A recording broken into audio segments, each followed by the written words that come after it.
Welcoming in our girl, Aditi Kinkhabwala. She's with the Steelers this morning. Good morning, Aditi, to you. Let's get right to it. What is the latest on LeVeon Bell reporting to camp?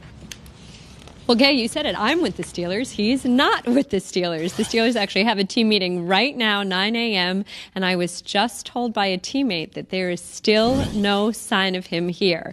Now, let's go back to Monday. That's when Center Marquise Pouncey, newly elected as a captain of this team, threw out there, he will be here Wednesday. Count on it. Now, I went back to him. I talked to a few of his teammates. He obviously has not spoken to Bell to be able to say that. But what he was doing was laying that out there, essentially throwing the towel down and saying, this is now the time for you to show up. And I can tell you this, his teammates have been very patient with Bell throughout this offseason, through training camp. They've been very respectful of whatever it is his goals are. In fact, Ben Roethlisberger referenced that yesterday in a radio interview. He said Bell sent him a long note before the start of camp. He understands where he's coming from.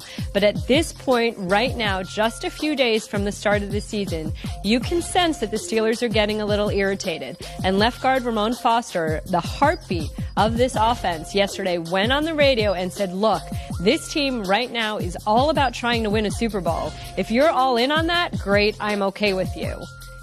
And he left the rest unsaid. But, Kay, you know what that means. We're trying to figure out it, Didi. That's why we've got you, and we're days away from the game. This is not us talking about LeVeon back in March or June or July. We're in September, and we want to know what Mike Tomlin is going to do. Just days away, how do you solidify a game plan on offense for the Steelers this weekend when we don't know what LeVeon's going to do? You know, and it's so funny you ask this because this question has kind of been making me crazy. Fans are sitting here. People are talking about the game suddenly shifting in the Browns' favor. Let's all remember, what did LeVeon Bell do last year in Week 1 after missing the entire offseason?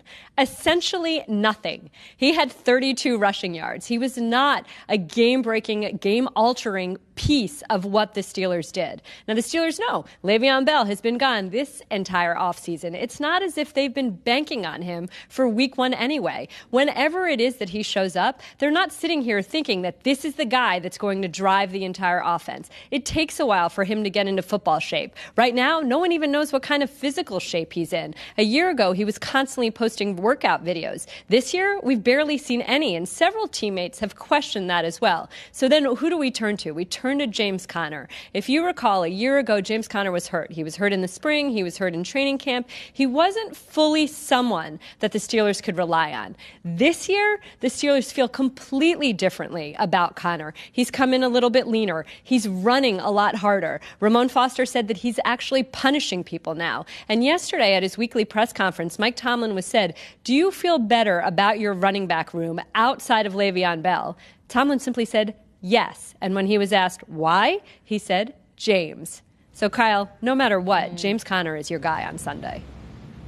Yeah, Didi, I actually got to catch up with him a little bit earlier this summer on the sidelines of the American Flag Football League when they were having the event in Pittsburgh, and he seemed super hungry, super confident, coming back from rehab, staying there. Obviously, he's from there, but staying there to train and rehab and be ready for an opportunity that he might see Week 1. So